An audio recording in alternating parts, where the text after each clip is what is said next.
Well, potentially, Just Stop Oil might decide to disrupt the race, which I imagine they would love to do, seeing as they've disrupted many, many other types of races, haven't they? And also the F1 before. Now, with me, my panel, Peter Whittle and Stephen Pound, to discuss this.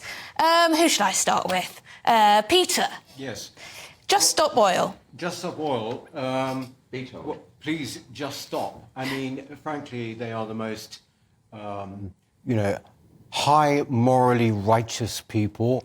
They've got away with an enormous amount. We saw what happened at George Osborne's wedding, which is a small thing, I know, in and of itself, but it shows the kind of way in which they look at these things.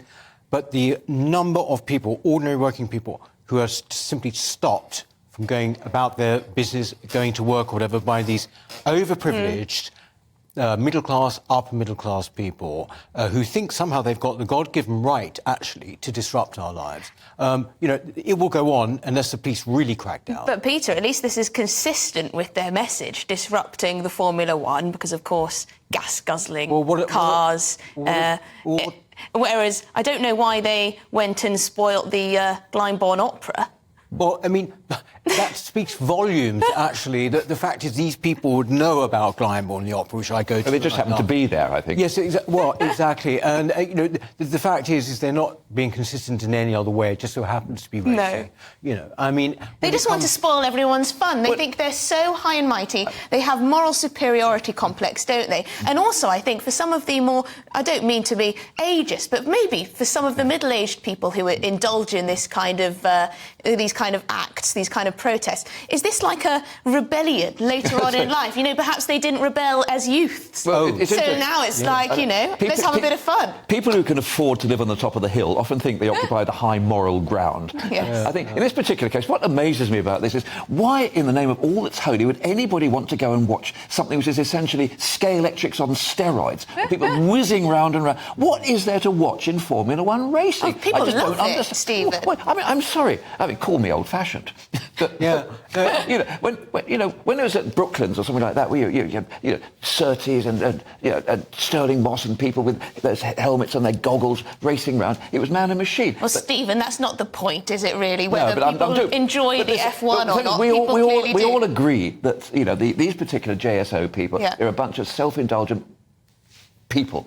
The problem is that sooner or later, the point's been made, I know, before, but sooner or later, someone is going to die as a result of this. Well, yes. It's not going to be an Emily Wilding-Davidson. And we saw how dangerous dangerous it was. Was it Aintree or Cheltenham or one of the horse racing events, the Grand National too, where they... essentially could have put people's lives at risk, the jockeys, but also the horses, who they say they wish to protect, although I think that might have been animal rebellion. It's hard to keep track of all the spin-offs of these environmental activist groups. But, Peter, I'm interested to get your view on Lewis Hamilton himself. He is, of course, racing today, but he's come out almost in support of Just Stop Oil, at least in terms of their goals, and there's a little bit of an irony there. Oh, irony, yes. It's schizophrenic, actually. Is what it is. But the thing is, as you pointed out earlier, actually, the point is you can actually... It doesn't matter what your actions are anymore, or your behaviour, so long as you say the right thing. And I would have thought he's thinking, I've got to keep my sponsors kind of happy. They probably... Yeah, sure, go ahead and do it, because some of your fans will obviously go along with this message. But, frankly, it's... beyond parody. It's actually beyond parody that he said. He's covered in all these... It is. There he is on our screen for those listening at home. He is... Well, he's adorned with petrol and gas-related sponsors over his kit, over his uniform for the races. He clearly can't put two and two together. Of course, Lewis Hamilton has also been in the press in recent years over his...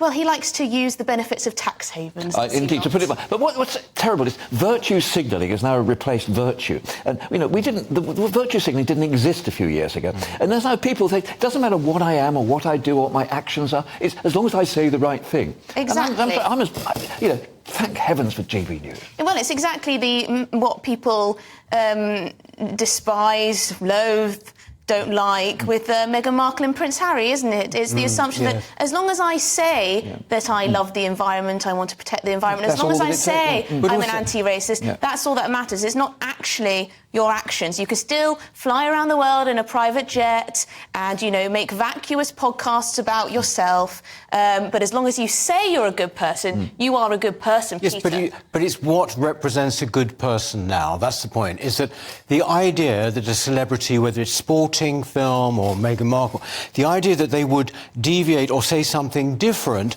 than something about the environment, which we're seeing, or about gender, or about racial issues, right? Those are the three that essentially, you know, those are the benchmarks. You are a good person if you say the right thing about these three things.